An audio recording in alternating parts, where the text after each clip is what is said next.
Au tournant du XXIe siècle, la Terre, autrefois un paradis vibrant de vie et de diversité, s'est transformée en un monde hostile et dévasté. Les paysages autrefois verdoyants sont désormais des terres désolées, marquées par la pollution omniprésente et les ravages des catastrophes naturelles. Les forêts tropicales luxuriantes ont été remplacées par des étendues arides et stériles, et les océans, autrefois pleins de vie, sont devenus des décharges d'eau toxique. La pollution de l'air est si épaisse dans certaines régions que le soleil ne perce plus le ciel, plongeant des villes entières dans une obscurité perpétuelle.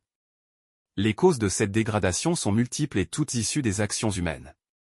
L'exploitation sans limite des ressources naturelles, la déforestation massive, l'utilisation intensive des énergies fossiles et l'émission incontrôlée de gaz à effet de serre ont conduit à un réchauffement climatique dramatique. Les calottes glaciaires ont fondu, provoquant une montée des eaux qui a englouti des côtes et des villes entières. Les zones arides se sont étendues, transformant des terres fertiles en désert et rendant l'agriculture de plus en plus difficile. En plus de la crise environnementale, la Terre est ravagée par des conflits incessants pour les ressources restantes. Les guerres pour l'eau, l'énergie et les terres arables ont éclaté dans presque toutes les régions du monde. Ces conflits ont exacerbé la misère et la souffrance, forçant des millions de personnes à fuir leur foyer en quête de sécurité et de survie. Les gouvernements se sont effondrés sous le poids des crises, laissant place à l'anarchie et à la loi du plus fort. Face à cette situation désespérée, l'humanité a cherché des solutions pour échapper à la destruction de leur planète natale. Les scientifiques et les ingénieurs, soutenus par les dernières nations stables, ont uni leurs forces pour concevoir un refuge hors de portée des catastrophes terrestres. Leur projet, ambitieux et audacieux, visait à créer une nouvelle forme de vie urbaine, une cité flottante qui s'élèverait au-dessus des nuages, loin des maux de la Terre. Dès les premières phases de conception, il était clair que cette cité devait répondre à plusieurs critères, être autosuffisante, écologiquement durable, et capable de soutenir une population importante. Les premiers croquis de la ville flottante étaient inspirés par les structures de l'ère spatiale et les visions futuristes des architectes du XXIe siècle. Les scientifiques ont commencé par développer des technologies de pointe pour rendre la cité possible. Les fondations de la ville, appelées « îlots flottants », étaient des structures géantes en matériaux composites ultra-légers mais extrêmement résistants. Ces îlots étaient conçus pour être modulaires, permettant à la ville de s'étendre et de se reconfigurer en fonction des besoins. Chaque îlot était équipé de moteurs à énergie renouvelable, principalement solaire et éolienne, pour maintenir son élévation et sa stabilité dans l'atmosphère terrestre. L'un des plus grands défis était de créer un écosystème autonome capable de soutenir la vie humaine. Les ingénieurs ont conçu des systèmes de recyclage avancés pour l'eau, l'air et les déchets, garantissant que rien ne serait gaspillé. Les serres hydroponiques, suspendues dans des dômes transparents, permettaient de cultiver une grande variété de plantes et de produire de la nourriture pour les habitants. Les animaux de ferme miniatures, génétiquement modifiés pour nécessiter moins de ressources, complétaient ce cycle agricole. La conception architecturale de la cité flottante se voulait à la fois fonctionnelle et esthétique. Les gratte-ciels élancés et courbes étaient conçus pour minimiser la résistance au vent et maximiser l'efficacité énergétique. Les espaces publics, tels que les parcs et les places, étaient intégrés verticalement, créant une ville tridimensionnelle où la nature et l'urbanisme coexistaient harmonieusement. Des jardins suspendus et des cascades artificielles ajoutaient une touche de beauté et de sérénité, offrant aux habitants des oasis de tranquillité au milieu de la cité animée. Le cœur technologique de la cité flottante résidait dans ses systèmes de gestion et de communication avancés. Un réseau d'intelligence artificielle supervisait l'ensemble des opérations de la ville, optimisant l'utilisation des ressources, gérant les systèmes de transport et assurant la sécurité. Les citoyens étaient équipés de dispositifs de communication intégrés, leur permettant de rester connectés à tout moment, de participer à des décisions collectives et de recevoir des mises à jour en temps réel sur l'état de la ville. Malgré tous ces préparatifs, la transition vers la vie dans la cité flottante n'a pas été sans défi. Les premiers habitants, choisis parmi les scientifiques, ingénieurs et leurs familles, ont dû s'adapter à un environnement radicalement différent. Les ajustements psychologiques et sociaux étaient nécessaires pour créer une communauté unie et fonctionnelle. Des programmes de formation et de soutien ont été mis en place pour aider les nouveaux résidents à s'acclimater à leur nouvelle vie. La cité flottante, baptisée Aetheria, est rapidement devenue un symbole d'espoir et de résilience. Les médias du monde entier ont suivi son développement avec fascination, et les images des îlots flottants se détachant dans le ciel bleu ont inspiré des générations entières. Aetheria représentait non seulement une solution aux problèmes immédiats de la Terre, mais aussi une vision d'un avenir où l'humanité pouvait vivre en harmonie avec la technologie et la nature. La vie quotidienne dans la cité flottante est une expérience unique qui combine technologie de pointe, durabilité écologique et une communauté étroitement liée. Les habitants d'Aeteria, comme elle est appelée, ont adopté une routine qui maximise l'efficacité et l'harmonie avec leur environnement aérien.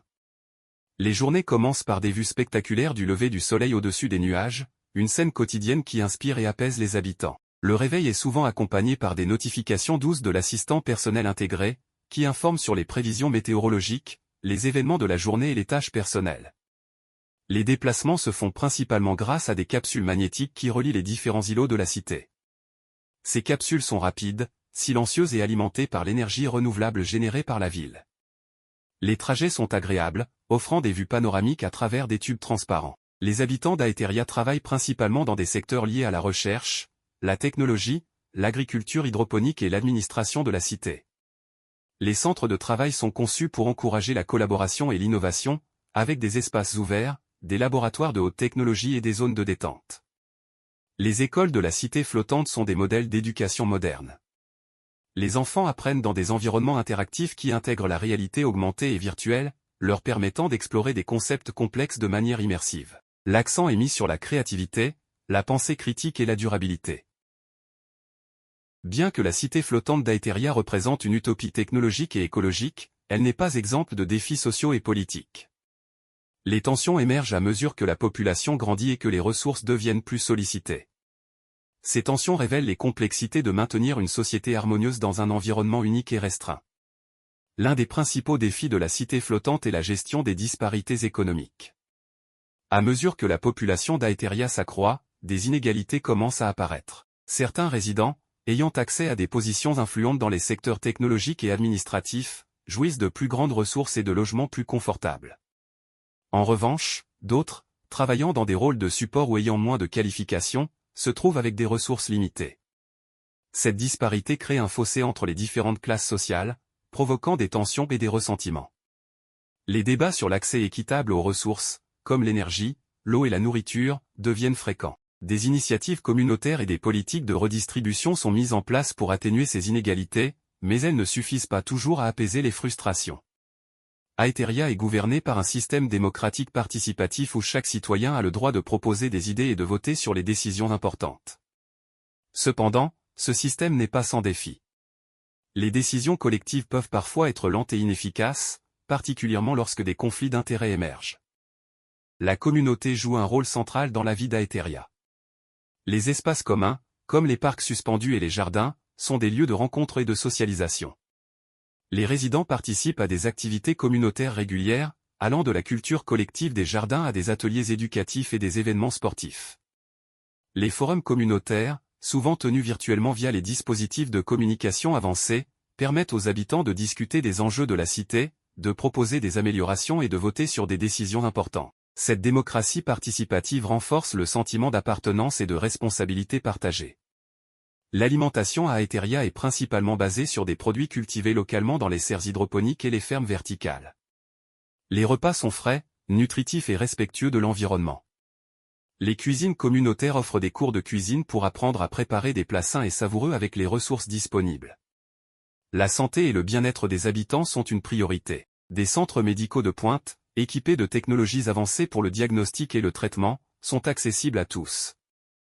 Les programmes de bien-être incluent des séances de méditation, des exercices de fitness et des consultations régulières avec des professionnels de la santé. Les soirées à Aeteria sont animées par une variété d'activités culturelles et de loisirs. Les résidents peuvent assister à des spectacles de théâtre, des concerts et des projections de films dans les amphithéâtres en plein air. Les bibliothèques et les galeries d'art sont également des lieux populaires pour se détendre et s'inspirer.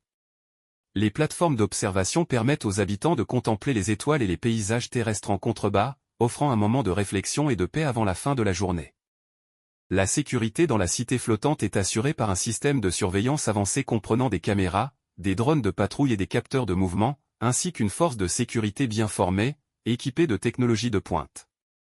La cité est entourée de barrières sophistiquées et dispose d'un protocole d'urgence strict avec des abris sécurisés et des systèmes d'alerte rapide. Un contrôle d'accès rigoureux, un système de communication sécurisé utilisant des canaux cryptés, et des mesures pour gérer les risques environnementaux tels que les tempêtes et les tsunamis, garantissent la protection et le bien-être des habitants, permettant à chacun de vivre en toute tranquillité. À la fin de l'histoire de la cité flottante, les habitants ont surmonté de nombreux défis grâce à leur ingéniosité, leur solidarité et leur détermination. La cité, autrefois un rêve audacieux, est devenue un symbole de résilience et d'innovation.